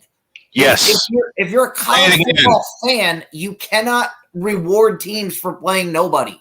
Right. That's going to kill this sport. The sport has to be, we want to see the top teams play each other. We want to see we don't want to see it affect anybody's status, because then you'll never get these games. True. That's DIETZ's Top 15 presented by BetUS.com. Pause for a break. When we come back, 3 questions for DIETZ for week 9, and then we will get into our picks. And brother, we got a lot of them. Let's take a break. Totally DIETZ continues in a deuce.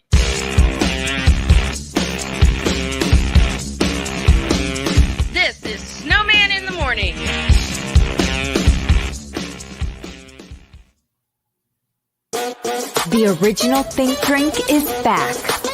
Level up with proven ingredients formulated to crush your competition. No gimmicks, no jitters, no messing around. Just high-potency results that keep you moving day or night. There's a new nerd in town, and we came to play. SeatGeek is the ticketing app for fans like Boomstick Lady. No free throw is safe from the roar of her sticks. SeatGeek helps her find a seat in the direct eye line of the shooter so she can sit where her boomsticks make the biggest boom. Everybody okay? SeatGeek handles the tickets to sports, concerts, and more, so fans can fan. Whether it's news, the largest egg producer finds bird flu in chickens at a Texas plant, weather, devastating tornadoes rip through the heart of the United States, inspiration, a breast cancer survivor completed the journey of chemotherapy and now begins a future one of matrimony or sports. Michael Jordan is shown on a photo with Diddy. LeBron James has a video extolling the virtues of a Diddy party. This has been yet another beating a dead horse presentation. We got you covered. BS3 Network, in association with Comey Media Incorporated, proudly present The Morning Shift with Cole Johnson. Live every weekday at 8 a.m. Eastern, 7 a.m. Central.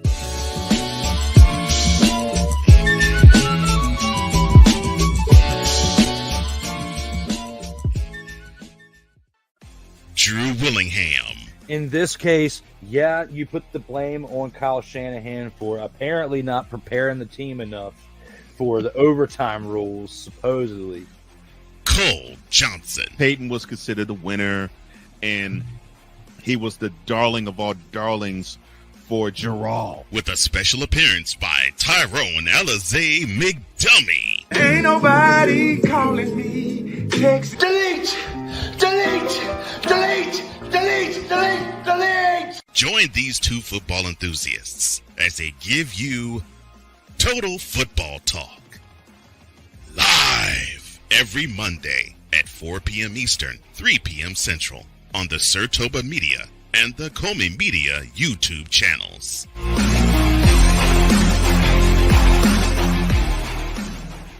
Nerd Focus. Smarter than energy. We were always hippies at heart, I guess, and that was one way that we showed it before we became full-time RVers. Yeah, we were definitely living small and minimally. What made us decide to go with Battleborn was everyone from their top leadership team down to their service department helped us so much the whole way through. Our relationship with Battleborn is so much more than business. And me and Dennis love to jam together. We've played together multiple times, and that's been an awesome transition. Be able to learn so much more about the business. Also, just make some awesome friends. Mister, how do you operate this Twitter thing or this Instagram thing or whatever the heck? You're supposed to know all this stuff. Anyway, welcome back to the show. Well, we had 3 questions planned for Dietz, but time has flown by, so we're only going to have one.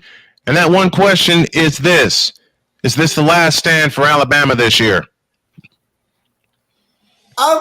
It's not the last stand. I mean, you look at the teams they lost. You look at the games they lost. They have to shore some things up defensively. It's definitely their defensive backs need help. But you look at the schedule ahead of them, they can still make the SEC championship game. How would they be able to do that? If they win out, they will have wins over Ole Miss. They'll have wins over LSU. They'll have wins over Texas A&M. They'll have wins over Texas. All of those teams are in front of them, and they'll win their division. They still get to the SEC championship game. So everything's still in front of them. Their only losses were on the West Division. They have not lost in their division. And they can run the table in their division and still go to the championship game. Is everything also still in front of Georgia? Well, like I said, I got Georgia at number 1 on my list, and Georgia's in the driver's seat until Tennessee shows me that they can beat Georgia, which I don't think they can, even in Knoxville. I don't think so either. Even in Knoxville, I don't think they can topple Georgia. It's going to take a lot to beat Georgia, and we saw that from Alabama. Alabama ran up 30 points on them, and Georgia was able to come back. So everything is still there everything's still there for both those teams. All right, let's take a look at DIETZ's games to watch. We'll start in Autzen Stadium. Number 20, Illinois, a grinded-out team versus the fast-paced Oregon Ducks. Yeah, this will be a contrast of styles, and it's nice to see Illinois, back in contention. Back at being talked about for once, finally in the Big Ten for good reasons. For good reasons, thank you. For good reasons. But being at Oregon is such a tough place to play. Yeah. And this is not Ohio State, but Illinois. No. If you have the chance, kick the field goal.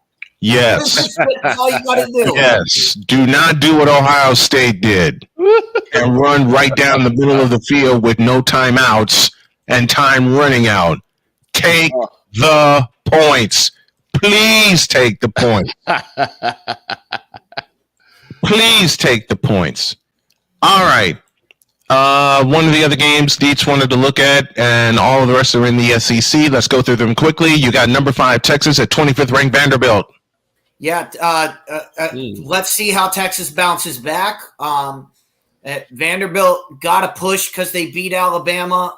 I think this game is way too much. I think Texas is way too much for him. LSU and Texas A&M. Remember, 146 points 6 years ago. Yeah, this could be one of those games. One of those 7 overtime.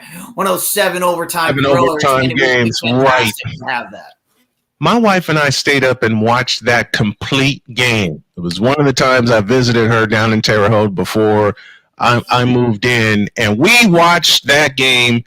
We were about to go to bed at the end of the 4th quarter, but then they said overtime.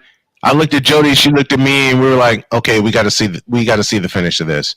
Last but not least, just talked about it. Missouri at Alabama. And you just said it. Is this the last stand? This is the last stand for Alabama. They can't afford another loss, but they have to win out. They have to win out their schedule. Yep. If they want to have a shot at making the playoff. Absolutely. They need to win out. Now, old dog's going to be proud of me because we have enough time for all of the picks that we are going to do. The picks are presented by BetUS.com. Shane's got the numbers. We've got the games. Go for it, big dog. And before we get going, of course, the standings sit with me currently 2 games above both Snowman and Droid. Victor and DIETZ are sitting in the back of the car wondering what in the hell's going on up front because we're all laughing at them. But this week is going to change things because we have a total of 15 games to predict. Yep. And we're going to start it off with number 17, Boise State, on the road to UNLV. Boise's a 3.5-point favorite. The over-under is set at a staggering 65.5. Snowman, lead it off. I'll make this simple. I'm going with Boise State, and I'm going over on the points. I love what the Broncos are doing. I've always loved Boise State as my wild card team. Going with the Broncos, going with the over. DIETZ? Boise State needs this game, and they need every game to stay in the hunt. So I'm going with Boise State. Right. I've been just overall impressed by UNLV's defense. Every week they prove me wrong. Jackson Woodard having an amazing season. I love UNLV to all heart, but nobody's getting past Ashton Genty. So give me Boise State. And Ashton Genty, I think, is going to be the upset Heisman Trophy winner. Victor? Yeah, I'm going to go Boise State. I've seen a lot from them, and I'm very, very impressed. And I'm going to go over for this one. That makes it clean sweep. Clean sweep. Boise. UNLV's got great defense, but Boise State's offense is too high octane. I'm sorry, UNLV. It ain't your weekend. To Bloomington, Indiana, we go for this one. Washington on the road to number 13, Indiana. Indiana is favored by 6.5. The over-under set at 53.5. Snowman, kick it. Man, the Hoosiers have proved me wrong 3 separate times. I will not make that mistake again. And it's my wife's alma mater. Should have known better. Going with the Hoosiers and over on the points. DIETZ. Washington has been a killer for all of these Big Ten teams. Michigan went into Washington, came out with the L. I'm gonna roll with the Huskies. I think the Huskies stay hot against these classic Big Ten teams, and so I'm going with Washington. Good. Lost last week to Iowa. Well, not last week. They lost 2 weeks ago to Iowa. 48-16. I picked them that week. Never again. Give me the Hoosiers. Vic. Hoosiers could come in like a house of fire, so I'm going to go with the hot hand and go with the Hoosiers. I got the Hoosiers. They're too smoldering right now. Washington may be a Big Ten killer, but they're not taking down this team. All right. We go to Central Florida for this one. This one is going to be one of the barn burners, ladies and gentlemen. There we go. It's BYU. It's UCF. UCF is favored by 1.5. The over-under set at 55.5. Snowman, it's close. I can't pick against BYU, nor can I pick against the points. I can't do it. I want to do it because UCF is sitting right there, and I rode with them in 2017 all the way to what should have been a national championship, at least a national championship appearance. But this time I can't. I got to go with the BYU Cougars. DIETZ. Yeah, I gotta ride with BYU as well, even though it's a long trip. That is a long trip from Provo all the way down to Central Florida. But this isn't the same Central Florida team. They're not running and gunning as they used to. And that I think is going to keep BYU in the game. Their defense, I love that BYU defense. Good. Give me the Cougars. What did I talk about earlier with the random musings? Defense. That's why I'm going with BYU. Yes. Sweep it. All right. To Tuscaloosa we go. 21th-ranked Missouri against 15th-ranked Alabama. This is the last stand for the Crimson Tide. And the Crimson Tide's favored by 14 with the over-under set at 54.5. I don't know, man. Bama's on the ropes. And I say Missouri delivers the knockout punch. I'm taking the upset. It's going to be stupid of me to do, and my wife has laughed at me until an upset actually happens. I have not been good at my prognostications as I was once upon a time, but I don't care. I love picking these, and I'm going with the upset. I'm picking Mizzou to deliver the knockout punch. DIETZ. Where's this game being played? Tuscaloosa. It's in Alabama. All right, so it's not in the state of Tennessee, so I'm going with Alabama. Good. Who has Missouri really even beat? That's worth noting. I don't They're know. still 21 because they're 6-1, but they got dominated by Texas A&M, an actually good team in the SEC. This is their second good team in the SEC. They played. I'm going to go with Bama just because Missouri hasn't really proved themselves. Vic? Out the way. I'm going to hate myself in the morning. I'm going to go with the Crimson Tide. Using one of my favorite cartoon lines. I do not like Bama, but I think Bama, with their desperation, is going to become a very good propellant for them. You rat. Using one of my Bama is on the mat, and I got Mizzou delivering the Chuck Liddell knockout. Yeah, I think Mizzou's going to deliver the knockout punch. Speaking of which, this is a desperate game for my Northwestern Wildcats. Iowa's favored by 14. Over-unders only at a mere 37.5. They got this being heavily one-sided, it seems. Screw it. Dave Bennett, Bring me a victory. Going with the Cats. Dates. Cade McNamara has seen too much football. I gotta stay with him. And as we always say, go Iowa. Yes. Yes. That's how I met Dietz in the first place. The winner of this game is everybody who watches quarter number 1 when it ends. Yep. Best tradition in college football, hands down. When they look at the cancer room, it's the best thing you've ever seen in your life. Yep. It is. It is. I've seen it up close in an empty Kinnick Stadium and in a full Kinnick Stadium. I've had the chance to see it. Downstairs to Victor. I'm going Northwestern. I'm going to ride this one all the way out, but I'm going with the Cats. Right. I picked against Northwestern multiple times, and I've been right every single time. Give me Iowa. Oh, boy. Dogs and cats usually don't get along, but I don't mind getting a claw for this one. I'm taking Northwestern.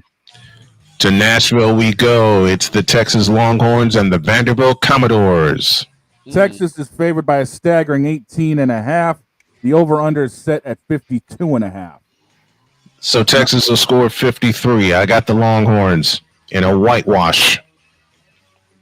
Dietz? Yeah, I think Texas is mad. They're mad after last week, and I think they're going to come out and play better. And Vanderbilt doesn't have the Georgia defense, so I think Texas rolls. Good. The last time that people decided to doubt Vanderbilt, Alabama came tumbling down. And you can't blame the coaching on that. That was just all Vanderbilt dominating, playing their game how they want to play it. And we know about SEC teams in the state of Tennessee. I'm going horns down. For the second straight week, he goes horns down. Victor? As much as I'm impressed by Vanderbilt and how they've been playing, I'm not going against the Longhorns. Horns up on this one. And finish it off. Texas is mad as hell, and they ain't going to take it no more. Texas is going to club Vanderbilt. Yep. To Miami we go. At Joe Robbie Stadium, it's the Florida State Seminoles and the Miami Hurricanes. Undefeated Hurricanes are favored by 21. The over-under set at 54.5. Do we really need to figure this one out? This is not going to be close. Miami. I think Dietz will sum it up when we get down to him. Sum it up, Dietz. You know how this game is going to end. Wide right. It's going to be wide right some way. Some way, somehow, this game always ends on a field goal. It doesn't matter what the records are between these two teams. It does not matter. It always ends on a field goal. I'm taking Florida State. And I'll take the points because this is going to be a close game. I don't think so. This is going to be close. Droid, what you got? In the past, we've always seen Florida State and Miami play each other to hell and back. Yes. Every single time. It doesn't matter if Miami's having a bad season. Didn't matter if Florida State was having a bad season. Right. So, just like Dietz says, it's going to end on a field goal. Give me Florida State. Victor. I'm going to actually go with the Canes on this one. I think they stay undefeated. Too much Cam Ward. Miami. At least this Cam actually knows how to throw a football longer than 10 yards. Miami in a rout. At least this Cam knows how to throw a football longer than 10 yards, unlike another Cam we know. Here's our first shot at Cam Newton here on Snowman in the Morning. Let's go to Wallace Wade Stadium in my old stomping grounds, Durham, North Carolina. 22nd ranked SMU taking on the Giant Killers and the Duke Blue Devils. SMU is favored by 11.5. Over-under is set at 48.5. Snowman, this is the first time we've got one of these games. Okay. I've tossed a coin on this one several hundred times. And? It keeps landing on its side. Why do you think I picked this one? Screw it. Give me the Blue Devils to score the upset. They're at home. They do strange things when they're at home against ranked teams. Clemson, anyone? I will trust the Blue Devils. I shouldn't, like Victor said earlier, I'll do it, but I'll probably hate myself in the morning. And that morning will be Sunday morning. But the hell with it. Give me the Duke Blue Devils. Dates? Too much Mustangs. I'm taking SMU. Good. Give me them Ford Mustangs. Vic? I'll actually go with Duke as well. I think they'll be able to handle their home turf. I'm sorry, but the Mustangs got too much horsepower. I got SMU. Yeah, SMU's got a hell of a running game that I actually love. I want to see the upset, and I know it's a stupid pick, but the hell with it. I've made a lot of stupid picks in my life. All right, this is one of the wild card games that Droid handed to me. It's a noon kickoff. Tulane and North Texas. Tulane's favored by 7.5, and they're calling this game a shootout because the over/under is at 67. Good. I will take Tulane. I will take the over, and I'm going to lay the points on this one. Deets? Yeah, I'll take Tulane. They've had too many bad things happen to them that they need something good. They need something good to happen. Good. Give me North Texas. Oh, he's going with North Texas. Wow. The way they played against Memphis in that shootout, in that barn burner, keeping it close with one of the top teams in the American, I can't pick against North Texas. Vic? I like most teams of Texas. But North Texas is not one of them. I got to go Tulane.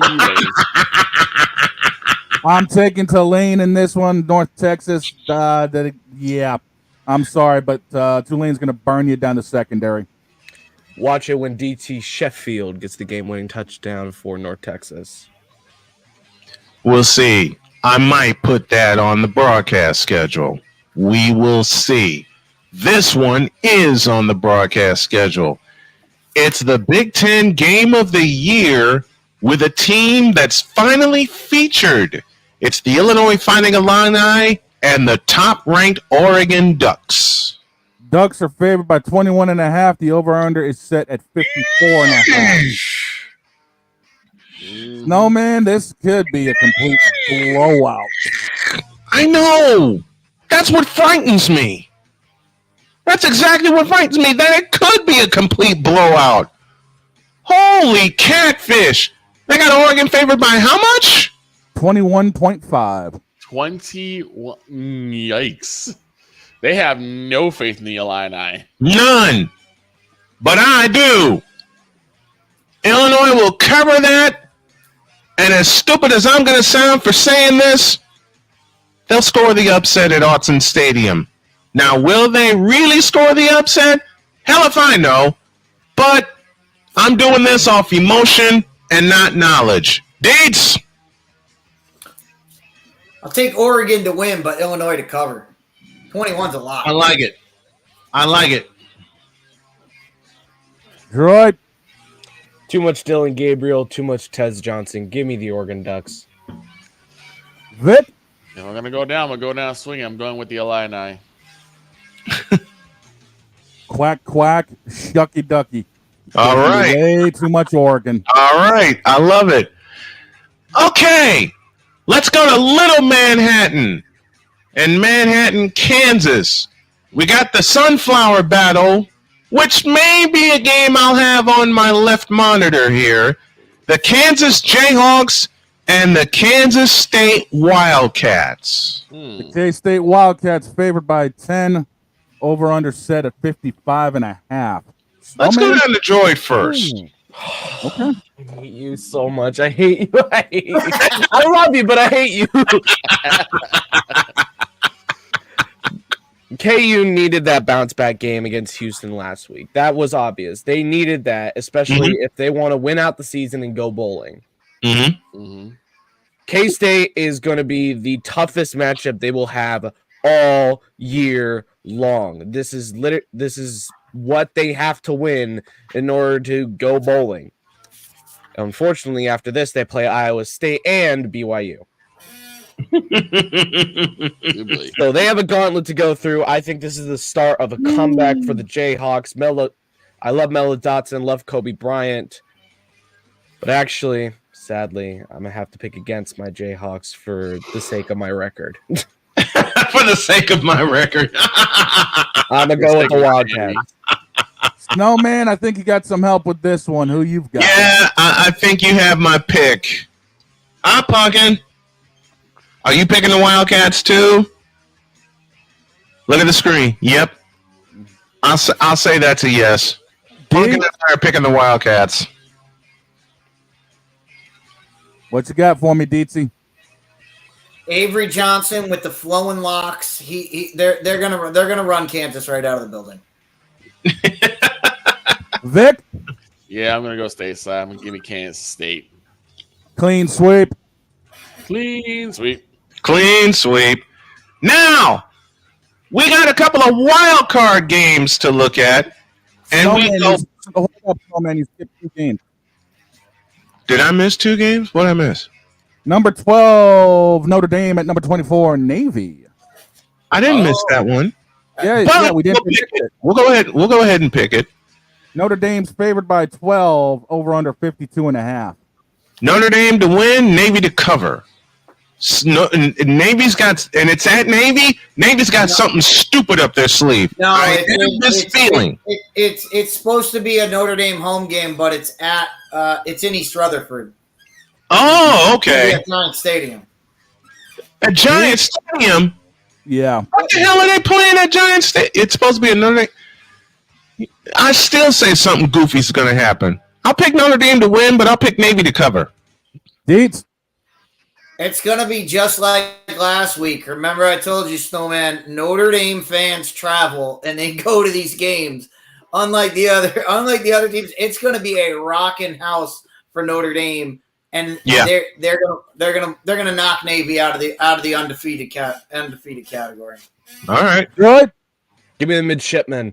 I have been loving what this Navy defense has been doing all year, and Army has been doing the same.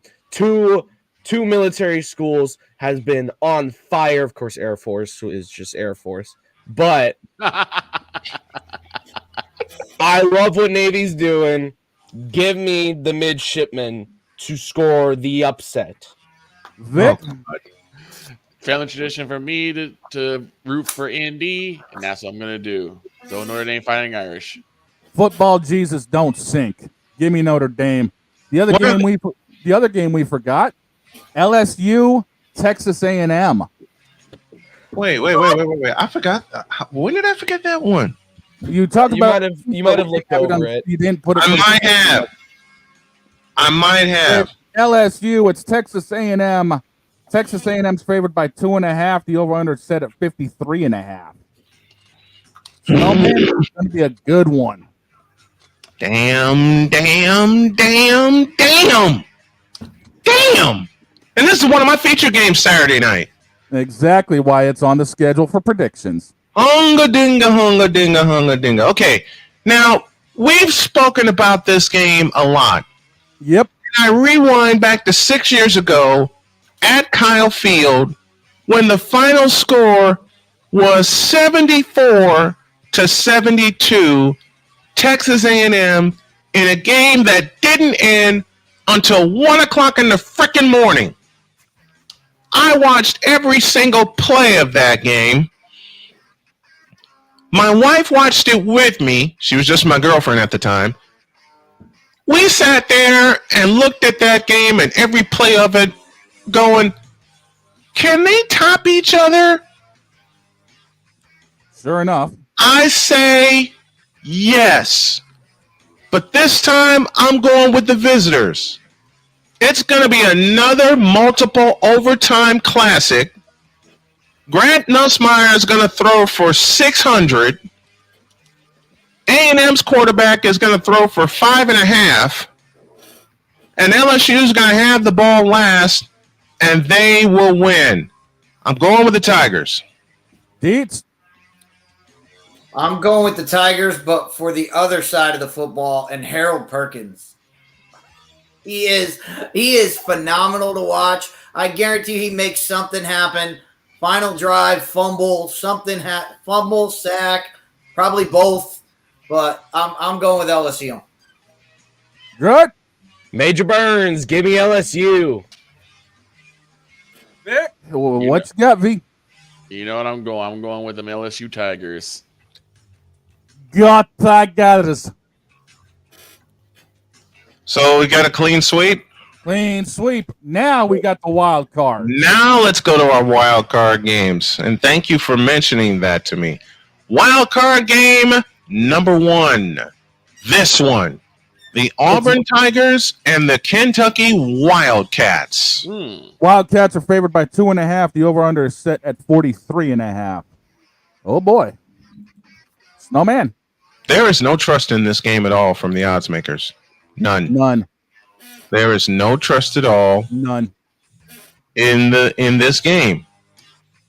Because how can you only make this a 2.5 point game when neither team has done a doggone thing this year? I mean, Auburn had Oklahoma on the ropes, but couldn't deliver the knockout punch. Mm-hmm. Texas effectively did that the following week. Yep. And this is a good old-fashioned cat fight. Yes, Wildcats and Tigers. And this coin is staying on its side again.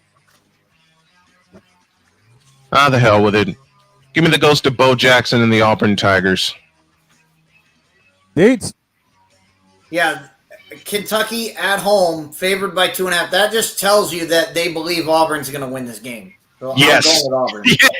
Yes. Thank you, Dietz.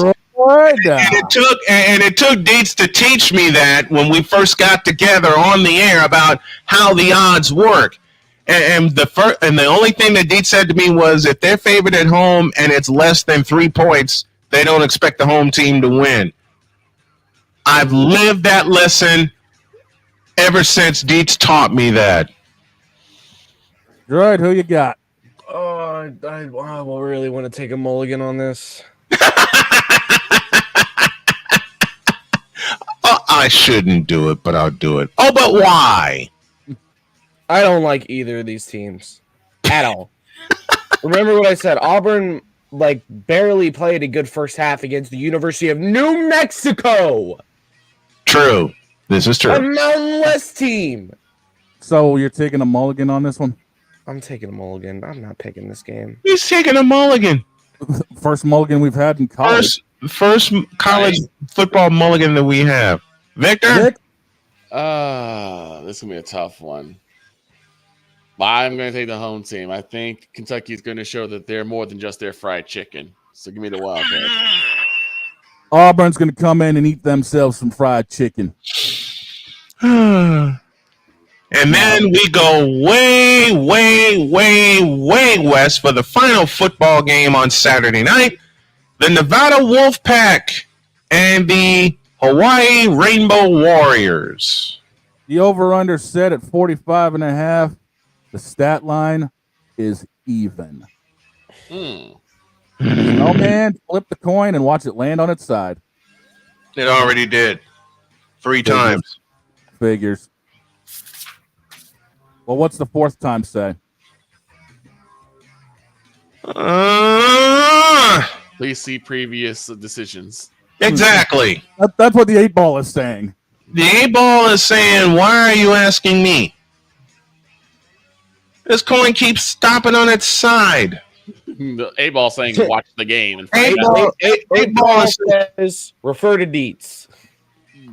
Yeah, Dietz, you pick first. It's in Hawaii. I'm going with the home team. Yeah. Run and shoot offense against Nevada. Nobody runs this anymore, and it's going to be fun to watch. I agree. I'll go with the home team. I'll go with Hawaii. Droid. The Mountain West has been all over the place this year. You know, it's been a pain to watch.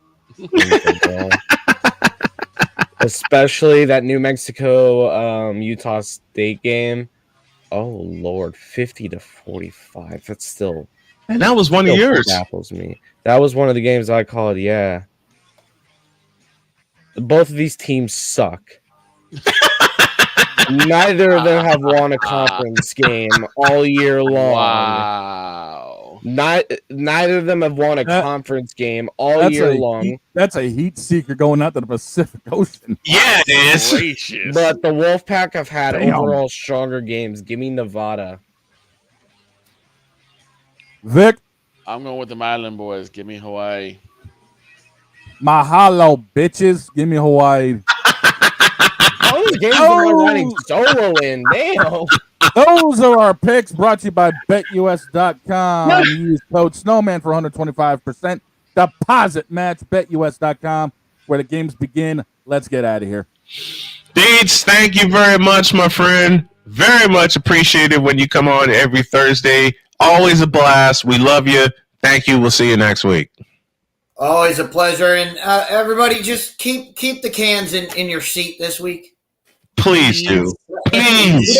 We don't need it on the field, all right? No, we don't. Don't be passionate.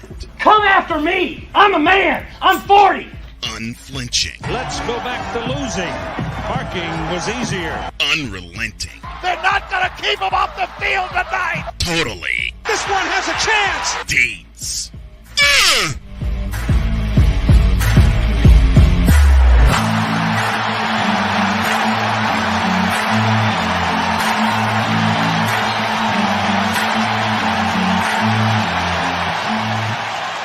That's not just a murmur, that's a full-blown fibrillation. Quinn Ewers is definitely not having a good year. I'll say that. I was gonna say whenever like compared to every other quarterback in the SEC, including Diego Pavia of the Commodores, he's just not had a good year. Archie Manning has had overall a better year. All I got to say before we get out of here, ladies and gentlemen, is please keep the trash where it belongs in Cleveland. Keep your hot dogs in your seat. Keep your cans in your seat. Just remember, if you and all I gotta say is, this has been yet another beating a dead horse presentation. Let's get out of here. I'm sorry. I'm sorry. Get out of here. I couldn't resist. Okay, now I will be serious. All I really gotta say is, this has been yet another beating a dead horse presentation. You couldn't wait till tomorrow.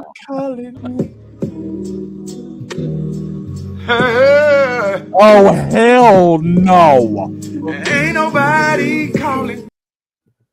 have a great day. God bless. Remember to make the next move your best move. And always remember, if your dreams don't scare you, they're simply not big enough. Dream big, do bigger.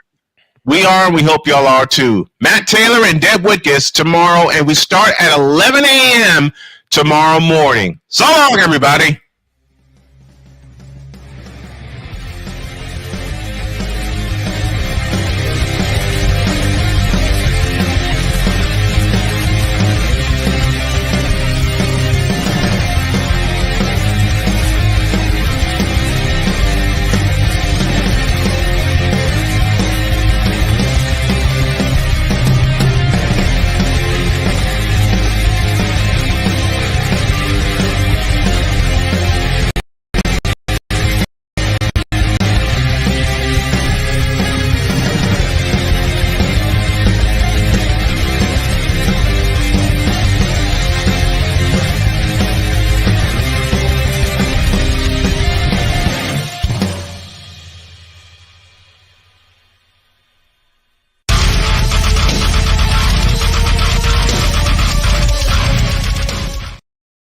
And always remember, yes, LeBron, it is you. It has always been you. It always will be you forever and ever. And the church said, amen. You really had to end it with this, though? I hate it here. All right. Couldn't you wait till tomorrow? No, apparently not. See We got Matt Taylor and Deb Wick. See you, everybody.